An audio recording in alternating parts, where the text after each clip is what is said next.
Nancy, thank you very much for joining me tonight on Handpan Voices. We got there in the end, didn't we? Yes. Good old technology. I've been wanting to talk to you for quite a while. You are like a super villager, if you like. You're like one of the Thank most you. active people in Master the Handpan village. So it's really lovely to finally talk to you and get to know a bit more about you. And your journey with the handpan.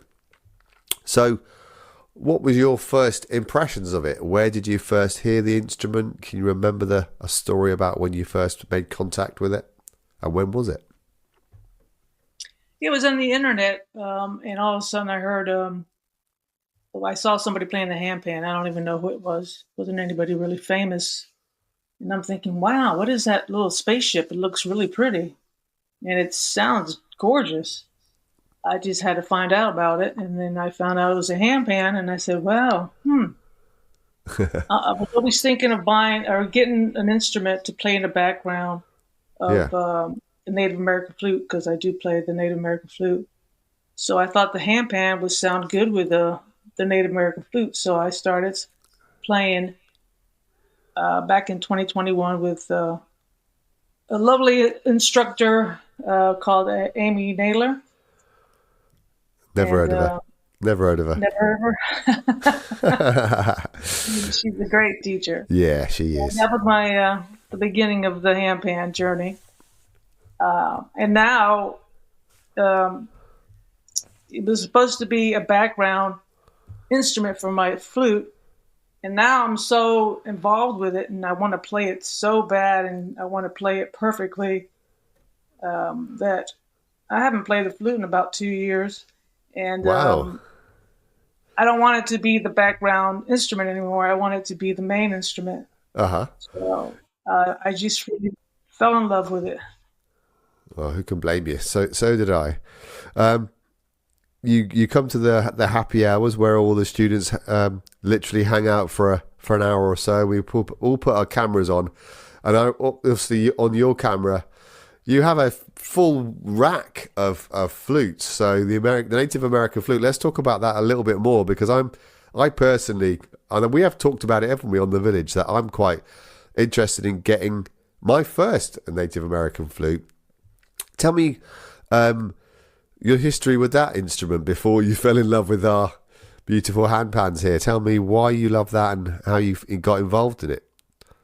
Yeah, it's pretty much the same story. I heard actually the Native American flute on a CD back in 1996. Uh-huh. Back then, there was no information about the Native American flute. I looked behind the CD and I saw it said Native American flute. And I thought, what is that? I have no clue. So I looked it up on YouTube, or not YouTube, on Google. Yeah. And at the time, there was only one website that was selling them. It's called Lark in the Morning. Ah, right. They sell plenty of different instruments from all over the world. So I bought the flute. It's a long story, but there was a retreat in Montana with a guy named Carlos Nakai, which, if you know anything about flute music, Native American flute, you know who he is. Okay. And Ken Light is the guy who makes the flute for Nakai. They had a retreat in Montana, and I decided, I'm going to go because I live in Florida. So for me to get on a plane, I was really excited to learn how to play the flute. So I Yeah. did a retreat in 1996, and for the next 3 years after that, and I fell in love with the flute. And 50 flutes later, Wow. 50? Oh, that is crazy. started making them too. Oh, you started making them. Wow. That's Yeah, impressive. So how that's did that another go? story. Yeah, that's another story from a Comanche friend of mine who passed away recently. I'm sorry He to hear that. taught me how to make them. So I've been making them, not for sale or anything, just for fun, for a hobby. Oh, Nancy, you could probably sell all 50 to try and buy another handpan because handpans are that expensive, aren't they? You probably get your favourite handpan scale. I'm giving you bad ideas, aren't I? Planting a seed in your mind. If You've got more than one handpan yourself now as well, though, right? You've not just got the one; you've got a few. Is that correct? Yes, and I'm scared it's just like the Native American flute where you get addicted to it and you buy one and you like the scale and then you want to try another scale and then you go and buy another one.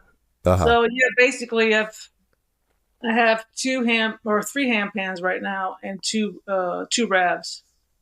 Nice. Yeah, I So, love the RAV as well.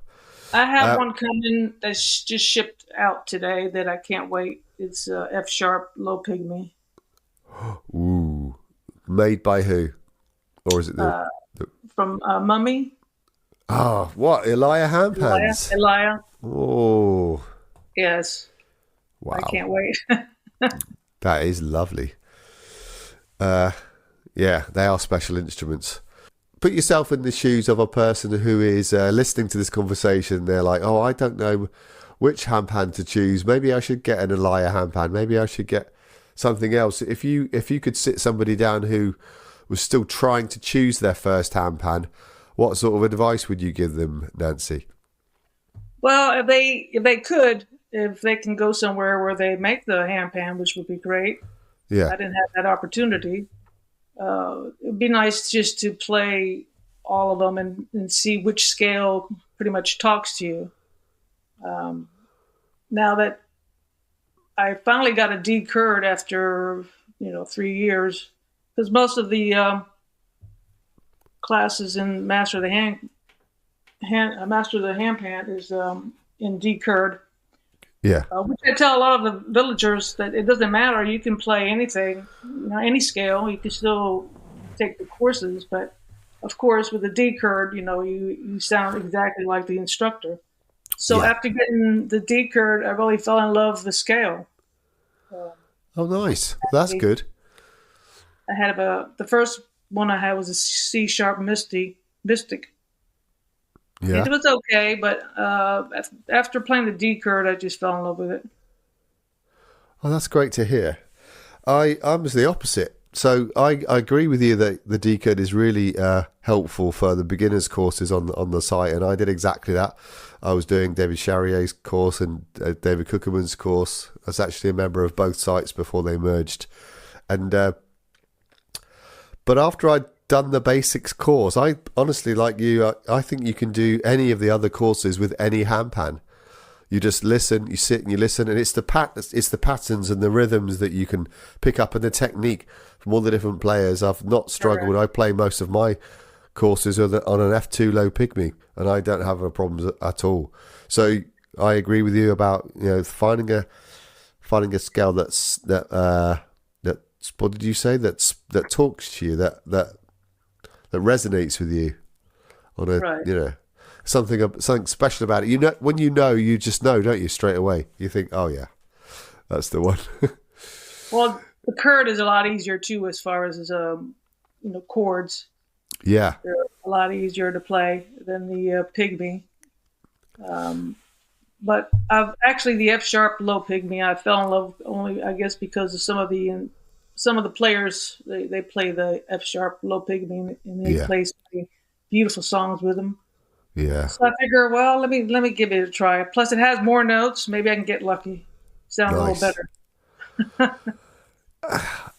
I had a go on a handpan the other day that had more notes in it, and am I going to say it? Yeah, why not? I think they are easier to play with, like the big mutants with like 20 notes. I think, apart from learning where all the scales are, there's so many more melodies you can play. They are a little bit easier to play, for sure. It takes a lot more skill to play a 7-note handpan. I think people like Sylvan would agree with me on that.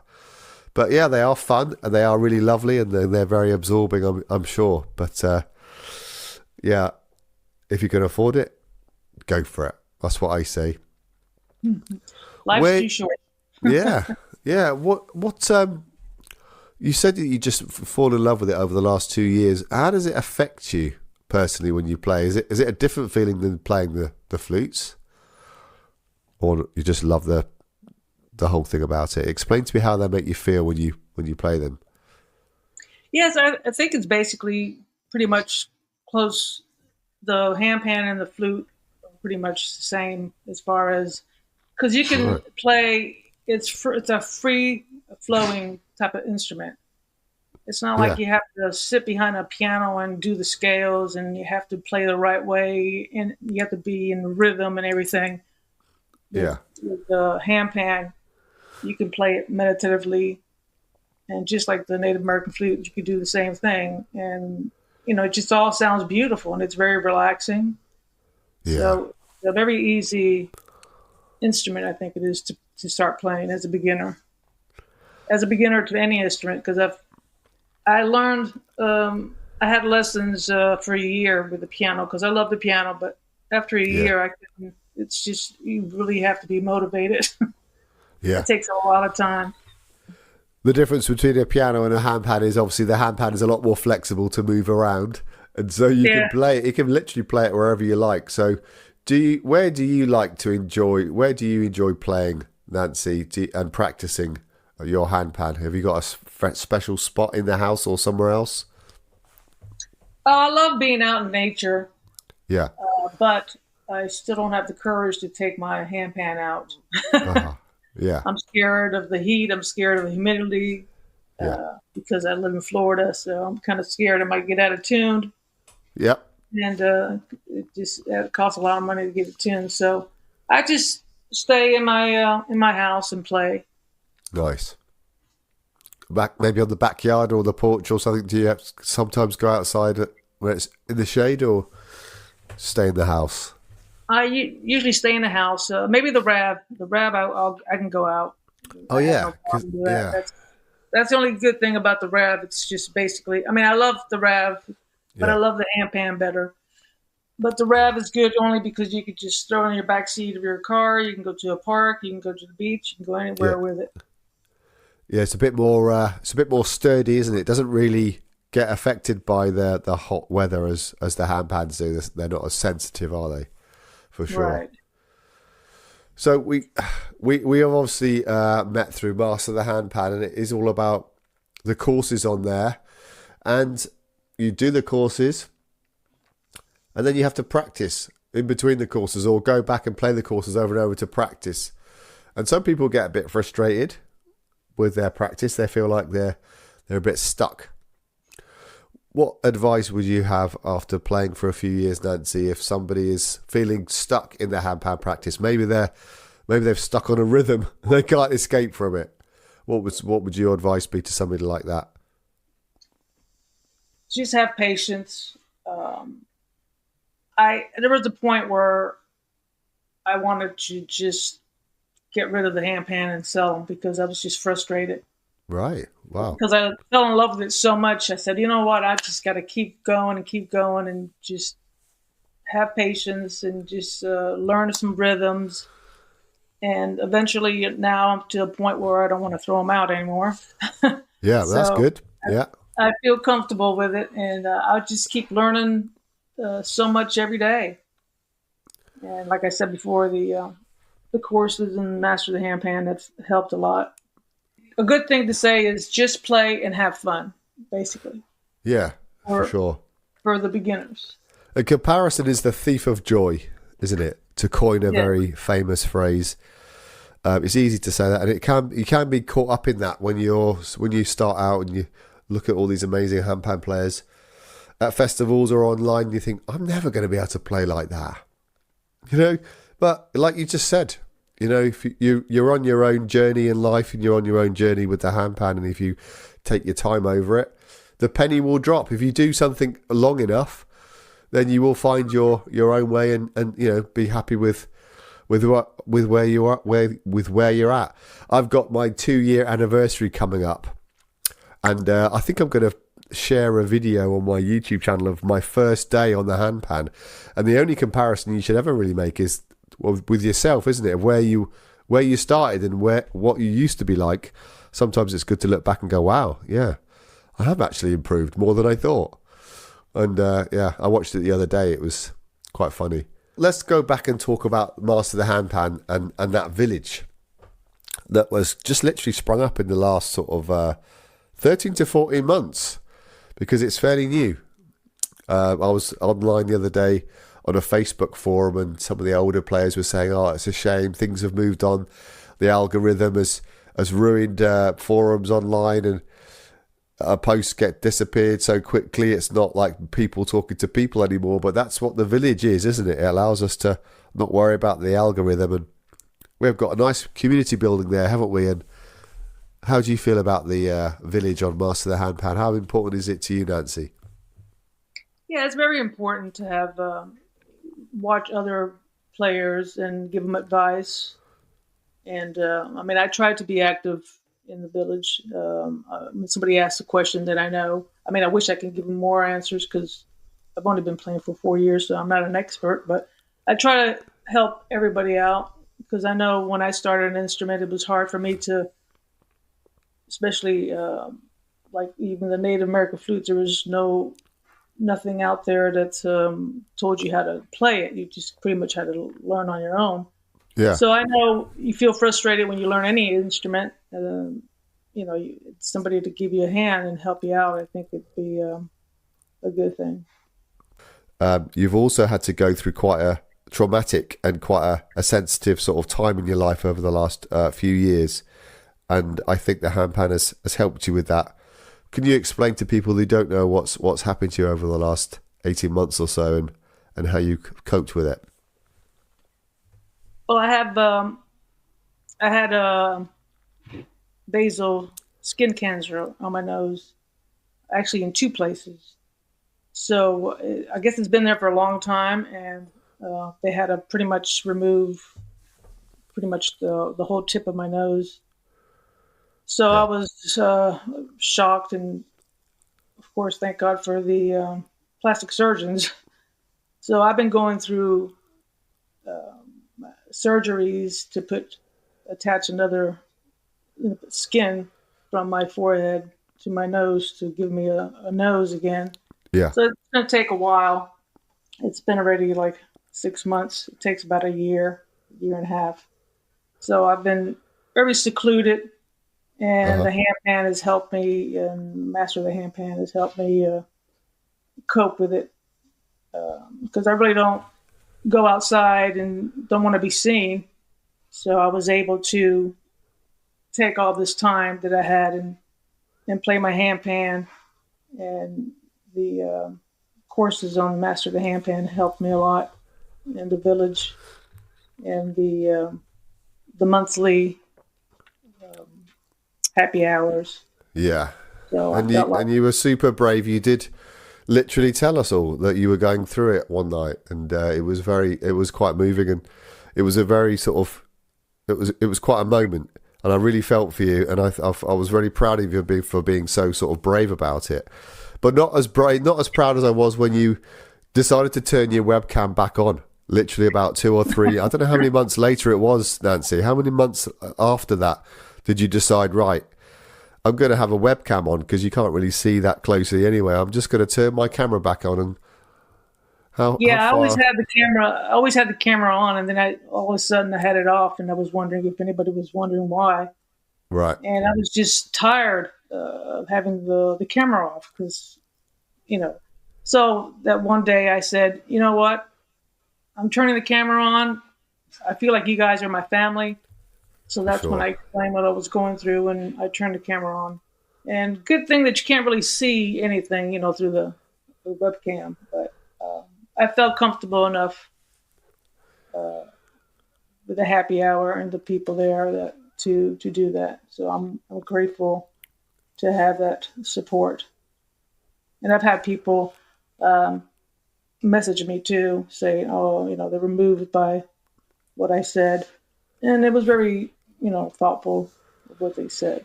So I thank the people at the village.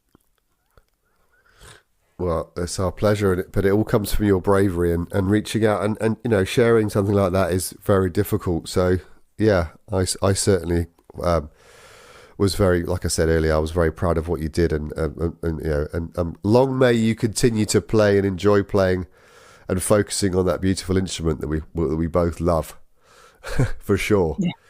Thank you. Now, have you heard? Let's just lighten it up a little bit more. Tell me about a few of the courses that you're currently doing on the Master the Handpan course. If you'd rather not commit to your favourites, tell me some of the courses that you're currently doing. Well, let's see. Because there's so many, isn't there? Yeah, there's so many. I mean, they're all. Of course, I'm not going to do the hard ones yet. I don't think I can. Like I said, I did all the beginner ones. The David Kay's the cookbook that just came out. I really enjoy that one.